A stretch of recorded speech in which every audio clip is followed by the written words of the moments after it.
Josh Green here for Tungsten Tales. I'd like to be joined by Jordan Brooks up in Lancashire. Jordan, thank you very much for joining me. How's your day been, mate?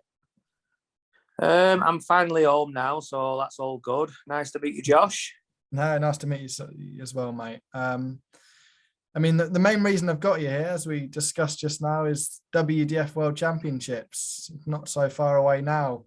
Just 6 weeks or so until you'll be at the Lakeside. A debut there. I'm sure it's really exciting times for yourself. It is. It certainly is. I got in there by the skin of my teeth, so it makes it even more exciting. So, yeah, I'm looking very much forward to it.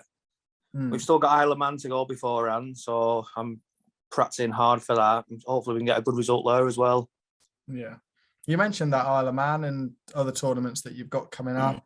Are they now, is the focus on them just making sure your game is in good nick and in the place you want it to be, really, going into what is the most important tournament? Yeah, definitely. I'm practicing hard. I'm playing a lot of local stuff. Just this weekend, I'm going for the UK qualifiers in Liverpool. Yeah. So yeah, it's just practice. But my main focus at the minute is definitely Isle of Man. I've been going there for years, but I've never gone there as I am playing now, and like taking it a lot more serious. So I'm very much looking forward to going to Isle of Man and seeing what I can do. Yeah. You mentioned about sort of getting in by the skin of your teeth into that Lakeside draw. I mean, was it a bit of a nervous wait for yourself, hoping that you would just be able to sneak in? Oh, definitely. I could sit here for hours and talk about what I went through, especially in Italy on the last one, where I think there was 2 tournaments, a bronze and a silver, and I had to reach a 16 in both. I made that happen in the first one, and I think Connor Scutt beat me, played brilliant. And then the second day, I don't think I talked to anyone all day. I was just focused in the zone. I got to my last game where I needed to win against Mario van den Borg.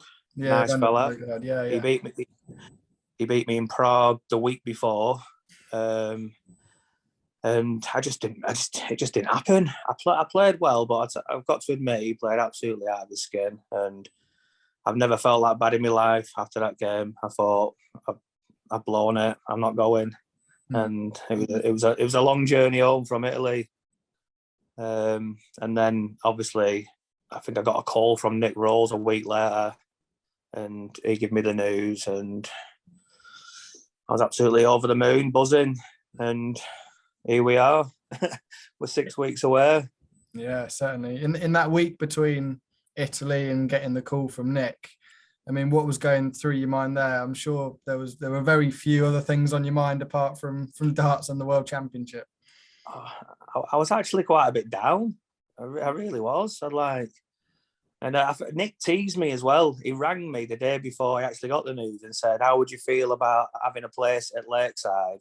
Because it's looking like you might be a place." And I was like, "This is not the phone call I want, Nick. I'd love the news now." But God love him, he rang me the next day and gave me the news. But yeah, I was a little bit down before I obviously got that phone call. But all systems go now. I'm absolutely buzzing. Cannot wait. I mean, and just on your year as a whole on the WDF, you had some big results in the Welsh events. It was quite a while back now. Do you think they're the results that really shot you up those rankings and put you into contention for a spot? Well, yeah, just to rewind last year, I went to Q school last year. It was in February. I think it was a month later than usual. So I went to that with Wez. Didn't I was playing really well. Didn't do what I wanted to do. Did a few challenge sorts, and it was actually when I went to Chelsea in September, and I was playing real. I was first time I'd probably gone to any tournament back in the BDO WDF where I went with a mindset of, you know what, I could actually win this. I can do something. And I got to the quarterfinals that weekend of the gold event. Got on the stage and on the stream. Nick Fulwell beat me. Did a job on me, but I was so proud of that weekend. And then that sort of like hit home then. You know what, I can actually maybe have a run to Lakeside. But going into that, Lakeside wasn't even in my mind at all. And then I followed that up with, I think I went to Bridlington, didn't do brilliant, but I put some good averages in that weekend. But then I fell short, and then obviously the Welsh that you just mentioned, I got to the last 8 again. Yeah. So that last 8 is turned into a little bit of a curse for me at the minute. So I need to put that right in Isle of Man, I think. Yeah, certainly. You mentioned Wez there. I'm assuming that's Wez Newton because you're from the same part of the world. Yeah, Wez the warrior. Indeed, he's been up on those big stages. He's been the top 10 player in the PDC. He's been in the Premier League. He's achieved so much. Is he someone that you've been able to tap into a little bit in terms of getting some thoughts and some advice maybe going into Lakeside? Yeah, 100%. He's someone who the whole of Fleetwood looks up to. You know, he's like the main man, especially in darts. And I'm good friends with Wez and his younger brother Dale. And that's where my darting kicked off. I should have been where I am now 10 years ago. It's only took me this long because I've finally grown up at the age of 38. So, and but we all look up to Wez. I practice with Wez. We go to challenge shows together. We room together. So yeah, I definitely tap into his mindset and he helps me out big time. Yeah. Now, before the call, we mentioned who you were playing in that first round, Lee Shewan, who you say you've known for a very long time. Just for everybody watching, just explain how long you've known Lee and the relationship between yourselves. Yeah, we're the oldest friends, best friends. We've known each other since 3-4 years of age. We've schooled together. I think one of the funniest stories when we was really young, we used to swap names. So I'd become Lee Shewan, he'd become Jordan Brooks. And when our mums come into parents' evening, my mum would see his work and vice versa. So but regarding the World Championships, it's going to be a proud moment for the town, Fleetwood. And we, like I said, last year trying to get to Lakeside, because Lee was in a similar situation to myself, which after Chelsea, because he got to the last 8 himself. We actually thought, you know what, we can get to Lakeside here. So we travelled together. We went to Ireland, Prague, Italy, and so we've done the experience together. And so, I mean, when the draw come out and we drawn each other, I'd have rather played somebody else and vice versa. But at least we can share the experience together. And whoever wins, I'll be staying for the next round and watching him and vice versa. So it's all good. And, well, hopefully the Sheriff wins. I mean, when that draw came out, did you give Lee a ring or did he give you a ring? Were you on the phone immediately after the draw came out? No. As much as we are best friends, we are like very competitive. And I think we left it a good few hours before we texted each other because I knew what he was thinking and then vice versa. But yeah, we are very competitive. We have been since bloody nursery. I've gone on holiday with his parents, and I remember we went to Benidorm. I think it was 16, playing crazy golf. I beat him. We didn't talk for 3 days after that. But we're a lot older now and wiser, and we'll be definitely supporting each other, whoever wins and loses. No problem. You're going to need that competitive edge when Lakeside rolls around. When you step on that stage, I think you might, to some extent, have to put friendship aside on Lakeside debut and just focus on the job in hand, I suppose. Yeah. Like I said, I think, is it 24 debutants this year? And obviously, me and Lee are debutants. We both don't know how we're going to react on the TV on that iconic stage. So it's a bit of a guessing game. So you just can prepare to the best of your ability, and we'll just see what happens. Yeah. But I'm very confident.